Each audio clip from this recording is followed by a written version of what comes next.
Bom dia, boa tarde ou boa noite, a depender do horário que você está vendo.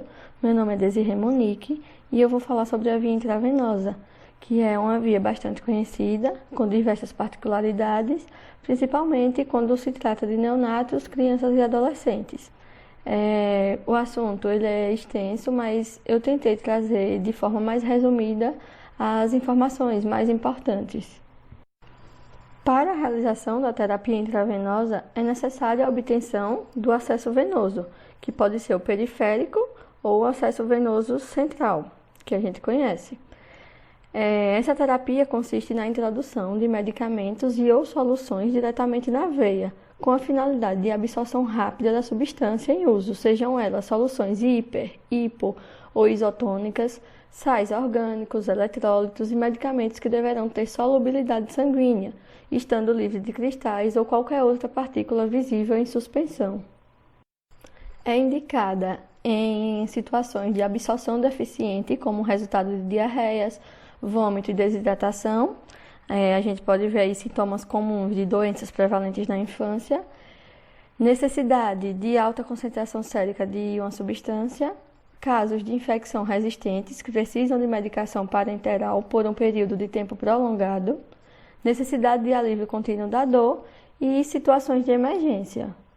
Suas vantagens são a absorção rápida, evita o metabolismo de primeira passagem, ou seja, permite um grau máximo, de controle quanto aos níveis circulantes do fármaco, maior precisão em determinar a dose desejada, aceita maiores volumes de soluções na sua administração e é a via preferencial para infusão de soluções hipertônicas, devido à facilidade imediata de diluição no sangue.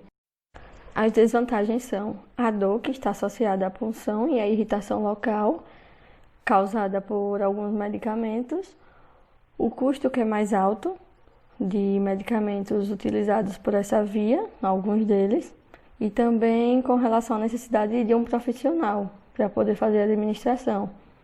Uma vez injetado, não há como remover, ou seja, esses fármacos eles não podem ser removidos por manobras ou uso do carvão ativado como antídoto, que podemos ver na questão da via oral. É um procedimento invasivo, então há um grande risco de infecção, principalmente quando a gente associa ao catéter venoso central, e é contraindicado para medicações oleosas e de depósito. A biodisponibilidade da via endovenosa é de 100%, então é uma via que tem um início rápido em um curto intervalo de tempo, se comparado às outras. Segundo o artigo Órfãos da Terapia Medicamentosa, os principais fármacos administrados em nível hospitalar são a metilprednisolona, vancomicina, ranitidina, penicilina, amicacina, fentanil, ceftriaxona e metronidazol, além de outros que ele lista. Mas a partir desses a gente já pode perceber que tem medicamentos de alto risco, com grande potencial de causar danos graves ou até mesmo fatais quando ocorre algum erro na sua utilização. E assim, é a enfermagem que está à frente desse cuidado, desse preparo, administração. Então eu ressalto aqui a importância de uma assistência de qualidade, para que não provoque danos ao paciente, e danos esses que muitas vezes são irreversíveis. Com relação à posologia, como a gente já viu em aula, não há um consenso em relação à determinação dessa posologia em crianças. O que acontece é a diluição das drogas e o ajuste de doses, baseados em protocolos, que são muito importantes, e em fórmulas, que a gente já viu, que tem como variáveis o peso da criança, a idade e a proporção entre a dose administrada no adulto, para que se encontre o resultado da dose a ser administrada na criança. Com relação aos locais de punção, temos aqui os mais utilizados: o dorso da mão, antebraço e braço. Caso haja dificuldade de encontrar um acesso nos membros superiores, aí pode ainda utilizar o dorso do pé, tornozelo e veia jugular.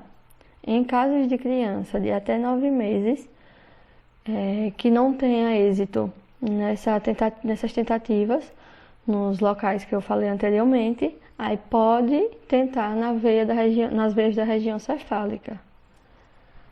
Algumas observações. Se o local escolhido para a punção for extremidades, deve começar pelas partes mais distais e evitar a mão dominante e também articulações, né? Pela questão da mobilidade da criança e evitando que perca o acesso. A escolha do catéter e do seu calibre deve ser adequada ao tamanho da criança e à duração do tratamento, sendo os mais utilizados o 24 e o 22. As veias do pé devem ser evitadas em crianças que estão aprendendo a andar ou que já andam. A preparação psicológica é uma etapa muito importante desse processo, já que muitos desses indivíduos eles consideram o procedimento como uma agressão, pois associam a dor ao medo e acabam transmitindo isso na forma de ansiedade, de choro. Então, dessa forma, faz-se necessário que a gente proporcione um ambiente tranquilo, acolhedor e esclarecedor. Esclarecedor não só para a criança, mas também para os acompanhantes, procurando conversar, explicar sobre a indicação do procedimento e dizer à criança que ela pode sim expressar seus sentimentos, pedir a colaboração dela, claro que sempre vai estar adequando a linguagem, né? Alguns artigos, eles trazem como estratégia de enfrentamento a musicoterapia, a conversa, como eu já falei, e o brinquedo terapêutico. Então, tudo isso vai proporcionar uma interação, né, entre a equipe, o paciente e os acompanhantes, promovendo um vínculo e uma confiança maior. Com relação às complicações mais frequentes, temos os hematomas, infiltração, a obstrução e a flebite, né? Que essa inflamação vai fazer com que a criança refira dor no local e também aquela região fique sensível ao toque. Em crianças que ainda não falam, por exemplo, aí é que a gente tem que estar mais atento ainda à questão da presença de dor, calor, rubor, a presença de exudato e edema.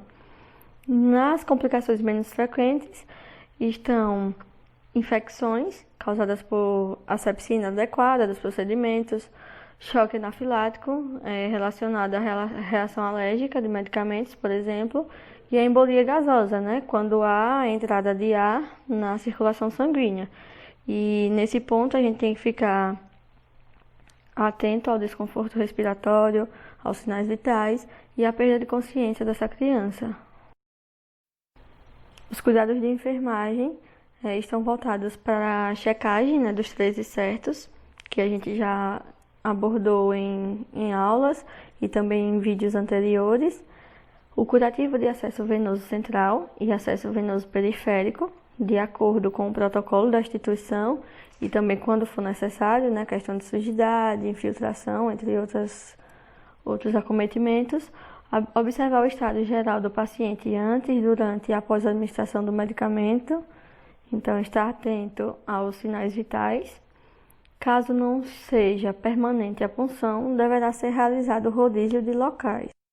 Analisar a perviedade da via, a interação de medicamentos, não só isso, mas também a questão de estar ciente de toda a farmacocinética e farmacodinâmica como um todo, como a gente já falou, e evitar áreas inflamadas, hipotróficas, com nódulos, paresias, plegias e outros, porque essas áreas podem fazer com que dificulte a absorção do medicamento.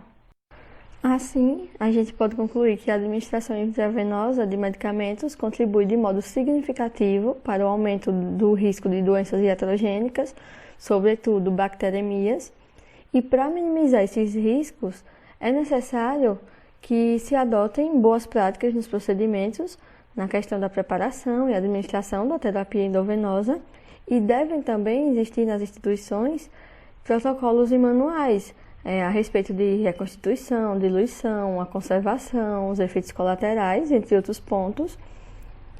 Além disso, podemos associar também o desenvolvimento e a implementação de sistemas de notificação de erros e incidentes adversos, pois eles... Aqui eu trago as referências e em seguida a atividade para discussão de parte prática com relação ao cálculo do gotejamento e a parte teórica com relação ao flebite. Obrigada pela atenção.